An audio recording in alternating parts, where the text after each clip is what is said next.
loves, how are ya? Welcome back to my channel for a Q&A. These are honestly like, I woke up this morning giddy about filming this video because for me it's just, it's the most fun. We talk about whatever you guys want to talk about, so it feels the most just conversational and candid because I really truly don't really pick out the questions that we're gonna talk about until we're here right now. But I did just screenshot a handful. By the way, I always ask for Q&A questions on my Instagram. I feel like that's the easiest way to connect with y'all, with question boxes, and they save them and it's just really easy. So if you don't follow me over there, here's my Instagram handle if you would like to go hang out with me over there. And not surprisingly, I would say the majority of the questions are still about marriage, divorce, dating, separation, all that kind of stuff, which I totally expected. But I also screenshotted some questions from y'all that were just fun and lighthearted, that were more business focused, and that were deep, more kind of advice questions as well. So we have about 30 or so questions in all different categories. And my promise to you in this video and in videos like this is walls down, guard down. I'm not going to try too hard to phrase things eloquently and worry about being super correct. I'm just going to kind of like gut instinct answer these without a lot of thought. Before we get into it, thank you for creating a safe enough space for me to feel comfortable doing this on the internet where anybody can judge me. So I love you. I kind of feel like I have like a raspy, sexy voice today. I think it's just allergies. Well, let's get into it. The first one is about marriage. So let's get into it. What do you think keeps a marriage healthy, and what would you do different now? I think the number one lesson I learned in the last few years is the thing that is super important within a marriage is open and honest communication and fostering an environment where that is healthy. Just like I just said with y'all here, I feel very safe to be open and honest with you guys. That's important in a marriage. And if that is not there, you need to reassess. So something I would do differently going forward is just making that a top priority when I start dating someone, so that that is kind of the standard to carry into a marriage, to where if there is something hard you want to say, you feel comfortable saying it, and that person is receptive to hearing your thoughts and saying their thoughts back in a non-combative way. Also, trust. That is something that keeps a marriage very healthy, and that I want in my next future, hopefully marriage down the line as well. How did you decide which furniture to get? I like this one because I actually had this conversation with a friend not that long ago about how I planned this apartment on Canva. I literally would take screenshots of the furniture I want, and I would make a different Canva mood board for each room. And I was looking back at it, and it's funny to see which things I ended up buying and which things I didn't, but the vibes are still the same, and that way you can kind of see everything together. But very helpful to know if things even look good together before you pull the trigger and buy a big expensive purchase like furniture. How do you deal with comparing yourself to others? This is something that I actually like about myself. We love it when that happens. And that's when I'm comparing myself to others, especially other girls professionally. It excites me. I frame my mentality in that way of like, oh my gosh, this girl is killing it. She's doing so well. And instead of being envious of that, it is inspiring to me that that's even capable and possible. And I'm so excited, kind of for me too, to know that she did that, which might be like a selfish way to look at it, because of course I'm excited for her as well. Physically, and in the time of social media, there's a lot of comparison that happens in a lot of different realms. Professionally is the one that I think about the most personally, but the age-old thing that you hear all the time is if you're seeing someone constantly online or in real life and it just makes you feel really bad about yourself, you can put up boundaries to not have to be exposed to it as often. But it's also good to assess why seeing this person makes you feel issues with comparison. You know what I mean? I think it could be a good learning opportunity for everybody involved. Should money be a factor in dating? I make more than my significant other and I want kids and stability. I don't think money should as much be a factor as money habits should be a factor, because someone's salary, someone's amount of debt, whatever that might be, is ever changing. You don't know what their financial situation might look like in the future. Maybe they'll land a crazy epic job and start making 10 times more than they are now. Maybe something really tragic and out of their control will happen and they will have a lot of debt. Not their fault. Habits do kind of steer the ship as to how they will handle those situations if they get a huge increase in salary or if they have an unexpected financial burden. And I think that you kind of have to align on habits and goals of like, I'm a saver and that's a priority to me, and you're a spender and you don't really care about saving for the future. So we're gonna have to figure out what is our priority together here, because maybe I do want kids and stability and saving is important. And if you can't align on that, then I don't know if we're compatible in that way. Money, not so much, because money is unpredictable. It ebbs, it flows. Money habits, yes, very good to be on the same page with that. I like this one. Do your parents try to not butt in? I love how supportive they are. I am so thankful for my relationship with my parents. I know that honestly, just having a healthy relationship with parents is such a privilege, super rare. Love them so much. And it's been interesting navigating this new phase of life, now living close to them again and now not having a spouse. I feel like there was some clearer boundaries within parent-child relationships when you have a spouse. And then those boundaries are kind of removed when you're single again. And I do want to say my parents are my best friends. I tell them a lot, they know a lot, but even just in like having like crushes and conversations with like guys and things like that, my mom was like, give me all the details if that ever happens. And I have to tell her, Mom, you're my mom, I'll tell you some things, you get what I get, but I want to like kind of have a healthy rapport here where I tell you things when I want to, but I don't tell you everything if I don't want to. And she's been super understanding about that. I just look up to them a lot, and there's a fly. They are really good at, now that I'm an adult, just being kind of like supportive family friend members instead of, they were strict parents. Let's be honest. They were pretty strict when I was a kid. So it's been interesting to see them in a whole new light and almost in more of like a friendship realm, but then still be mindful of healthy boundaries that I'm comfortable with. Are you starting to feel less protective and loyal to your ex? Yes, 100%. I do care about being a good, kind, mindful person. So I never want to like slander his name and be like, he did this on the internet, because I don't think that that's fair to him. So in that sense, I don't know if you could define that as protective, but also I'm at the point where I'm like, he made his bed, he can lay in it, and it's not my job to protect him. It's not my job to bring him down either. But that's where I am emotionally in terms of protection.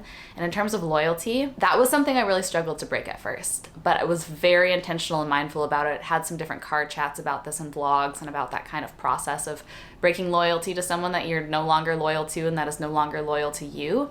And I think I've done good work there because I don't feel that as much. Are you ready to date again? This was probably the number one. No, this was probably the number 3 question that was most frequent in the question box, but my heart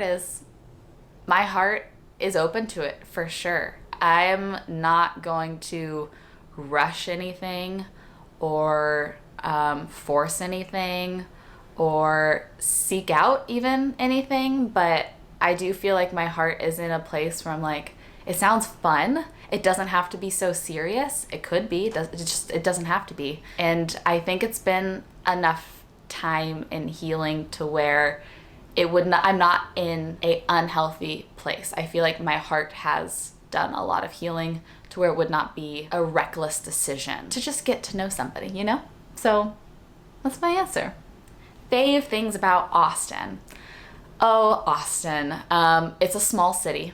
It's super interconnected. It's pretty much guaranteed if you go somewhere, you'll see someone you know. And I love that a whole lot. It's artistic. It is creative.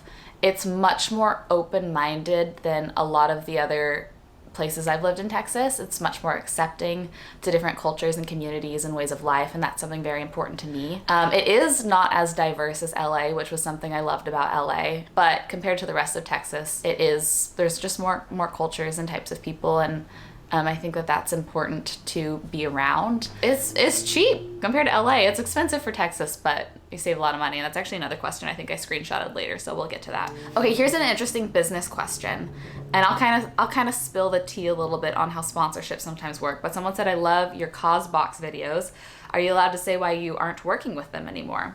And it's not that I'm not working with them anymore. It's just simply a fact of my primary contact is no longer at that company. So whoever took over her role just wasn't introduced to me. And if they were to reach out, love to work with them again. such a good company. Love them so much. And I know that they have gone through a lot of changes with the rebrand and stuff. So I'm just kind of honestly out of the loop with a lot of that currently. Something that I get asked a lot is like, why do you work with this brand for a long time and then you don't anymore? And there's just so many behind the scene factors that I think people don't recognize or realize. Like maybe from the brand's point of view, they have a different budget allocation for their advertising budget, where they maybe in 2021 tried allocating the majority of their funds towards social media marketing, and maybe 2022 they want to try more traditional advertising, so they just have budget cuts, they do fewer campaigns. Sometimes there's a shift between audience. Like my favorite bras, Third Love, still wear them every single day, only have Third Love bras. And I was in contact with them recently and they were like, yeah, we're focusing more on like the mom market. So they just aren't looking for people like me as much right now. Not to say they might not be in the future, but that's where their focus is. Here's the real tea. Sometimes I love a product and then just have a bad experience with one of my contacts at that brand, and I cut things off, even if I love the product a lot. There's one product in particular that I worked with like every month for a year, love them so much, would take them every single day. And one of the girls that I was in contact with at that brand was just really mean to one of my team members, one of my management members. And I stepped in and was like, I'm not comfortable with this. This is making me uncomfortable. I think we need to reassess. And then like had to fight for payment for work I had already done. And so for me, I was like, okay, even though I love your product and your company, that one experience is, I'm gonna close the door there. So there's so much that happens behind the scenes. And also there's still things I use every single day. And if that brand's not running a campaign, I just might not mention it. Like True Earth laundry strips, use them every single day. Haven't had the opportunity to work with them in a few months, but I still love them and use them. So that's a little business insight to like all the different moving factors that make a campaign happen, or even just like a little one-off brand deal sponsorship happen. It's a fascinating world because there's so many different moving pieces that have to work right and work together for a job to happen. Okay, here's a big one. Here's a heavy one. Would you recommend contacting other women that you think your partner has cheated with?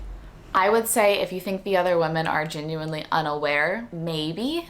But if the other woman is aware, it's just messy. I don't think it will bring you much closure. I know in my experiences, and I will try to say this cautiously, in the past have been that the other woman was very, very much aware. And so for me, I knew ever saying anything to her wouldn't bring any clarity, wouldn't help her, and would probably only hurt me. In that situation, I have decided it's not healthy. And I can only speak from my personal experiences when giving you advice on this.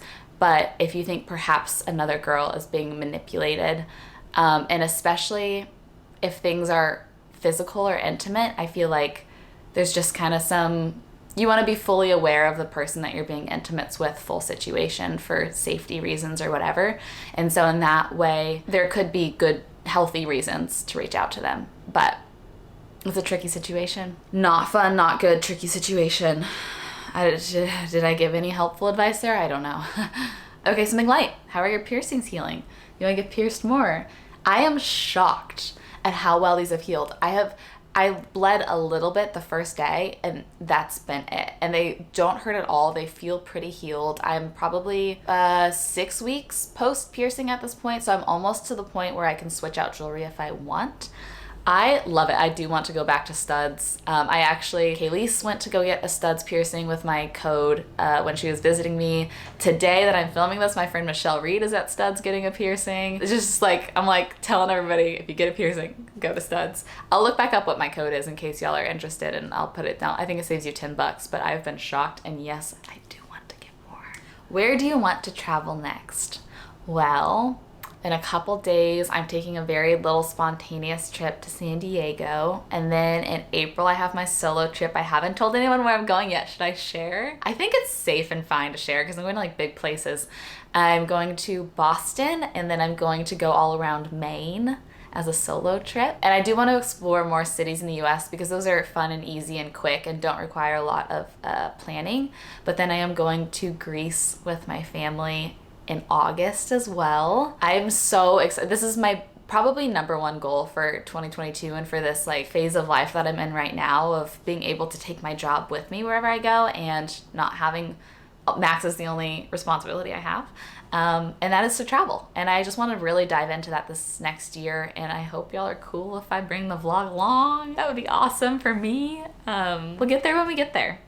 Do you have moments where you miss your old life? I have moments where I miss parts of my old life. I realized I tie a lot of emotion to places and not as much to like people or phases of life, which is really interesting. I should dive into why that is, but I think about certain places of my old life, like specifically that cute little yellow house, the hammock in the backyard, Colorado Street in Pasadena, things like that, and I do really miss it. I really miss being in that surrounding, and of course I have some friends I miss dearly from LA, but I don't miss the way that phase of life made me feel. I did not realize how heavy and dark and stressful the last few years were until I have gotten out of it. Even people that don't really, see me often are like, you feel different, you feel lighter, you feel happier, you feel like I remember you from 10 years ago. And hearing that makes me really thankful to be out of that phase of life, even if I do miss parts of it. Okay, this is just a fun question because I was actually having a conversation about this the other day. Someone said, how did you learn to speak well? The manner in which you talk has substance, which thank you, that is very kind. But it's so funny that it's like a realization I had the other day. I don't know if you've ever heard of UIL. You can like compete. I think even like band members in middle school and high school can compete in UIL competitions. But growing up, starting at age 12, 11, I would compete in this. I loved it so much. In this UIL competition where it was impromptu speaking. And what it was is you would draw 3 topics out of a hat. You would have 60 seconds to choose one, and then you'd stand up and just give a 5-minute speech on whatever the topic was. And I loved it. I would practice. I would go into like my teacher's classroom every day before school and do example UIL prompts. And I was thinking about it and I was like, I think that's what led me to choose YouTube as a career, because that's what making a video is. You pick a topic and then you talk about it just impromptuly, improvisionally. We can thank Mr. Pollock, 7th grade, Boerne Middle School North, for those skills. What has been the hardest thing to share on YouTube? For me, sharing the last 8 months has been both freeing and really hard, because I'm always hyper aware of being burdensome to people, and I have to remind myself that a good handful of people find it helpful for me to talk about my feelings and what I'm going through, but it's hard for me to be okay with that, because I can't help but think like, okay, Michelle, you've talked about this too much, it's time to move on, people are getting annoyed with you, and that's a little mental thing that plays in my mind a lot when I'm being honest about like realizations I have. And I do get occasional comments that are like, we get it, we're over it, but then I have to remind myself that that's 1 out of every 100 comments that are like, thank you for voicing that and putting that into words, because that's something I'm going through right now too. I think I've built up some healthy thought patterns to be good at that, to be better at that, to be more okay with sharing. Here we go again. I'm gonna start to try to rapid fire a little bit. We'll see how I do. Advice for making more female friends. You know what I've learned? Girls, at least in my experience, sometimes have a hard time reading of like, is this person being genuine to me? Do they like me? And so I've learned, build up the girls around you. Just give them a compliment. Tell them that their outfit is on point, or that they're glowing, or that their smile is radiant, or that they're so kind. And I think that kind of like takes down the walls of being like, I think she likes me, but I don't really know. Like, I think that helps to foster new friendships, which is good. This was the number 1 question. When do you think you'll give us the full divorce story?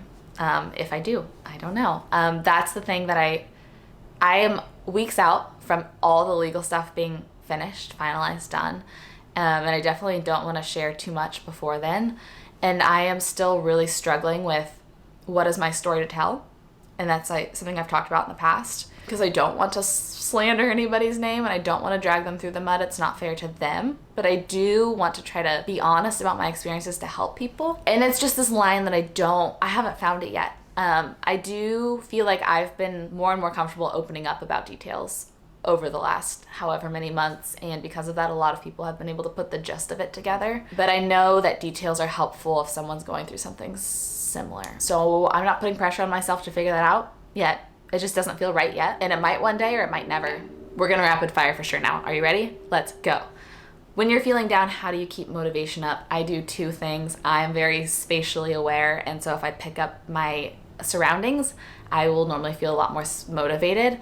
Two, some days I'm just like, today's not my day. I'm gonna go to bed, gonna get extra sleep, and we'll try again tomorrow. And cutting myself slack in that way ends up making myself much more motivated. How much money do you spend at coffee shops a month? I actually have a coffee shop line item in my budget. I give myself $60 a month, which I know sounds like a lot, but that is for me investing in community. I never go to a coffee, well, unless I'm filming, I never really go to a coffee shop alone. I'm always meeting someone there, and I really probably get coffee a few days a week as an excuse to see people. Qualities you now require in a partner. Emotional vulnerability, trust, touch, being okay with touch, honesty, and a willingness to work at something. There's a lot, but those are top of mind right now for me.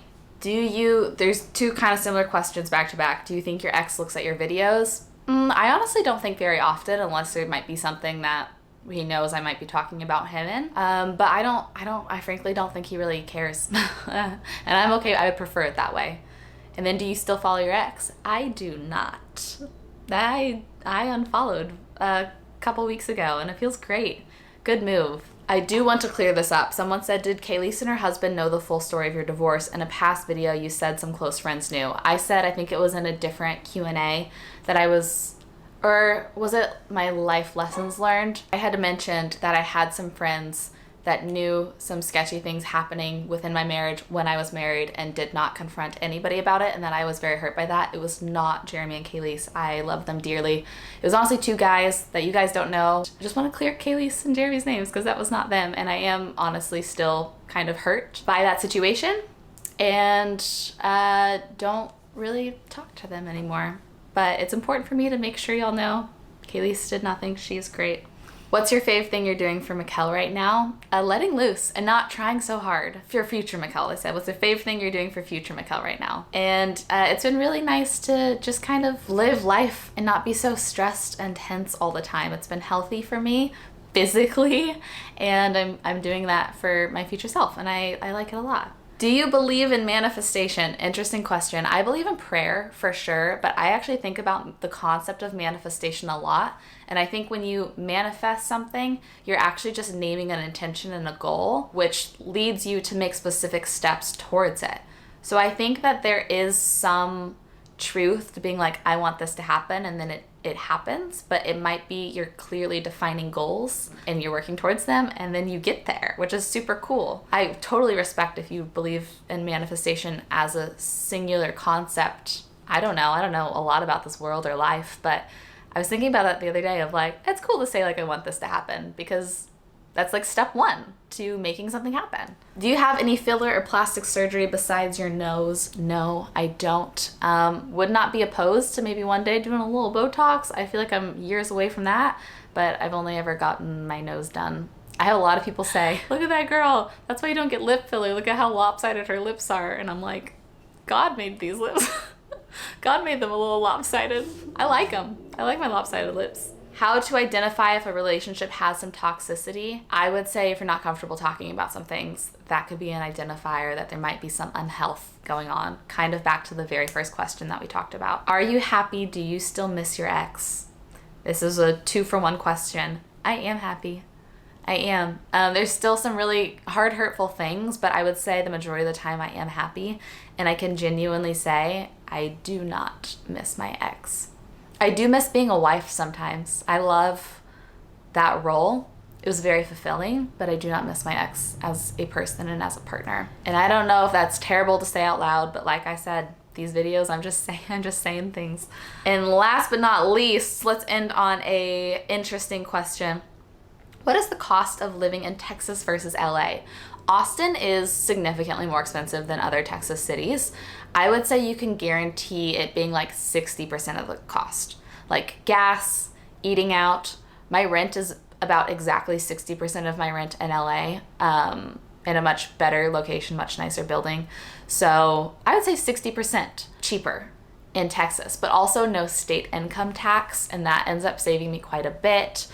So overall, Texas is a lot cheaper, which is why there's been the, what are they calling it? The mass Texodus, but to Texas. People aren't leaving Texas. A lot of people are moving here. It's a lot cheaper, which does make things more expensive, but so goes life. Thankful to be here for now and excited to see where I end up in 1 year, 5 years, 10 years, 50 years. I don't know, but I'm thankful for the cheaper living for sure. Okay, this is fun. I love these videos so much. They end up being so much longer than I intend them to be, and I just skip other questions that I've screenshotted. But thank you yet again. I just need to say this a million times for allowing me to rapid fire and not think through the words I'm gonna say. It's, I think, very rare for the internet to allow that. And I really appreciate it. And I've felt so close to y'all getting to go through the last year of really high highs and low lows, and growth and healing and discovery and conversations and all of that by your side. And it means a lot. I love you. My camera battery is dying. I hope you have the best rest of your day. And I'll see you in a video very soon. Bye. So give me a sign. Give me a sign. Oh, give me a sign. Baby, give me a sign. Just give me one more talking to you. Here we go again, staying up all night to see if you've been texting me. Where do we go from here?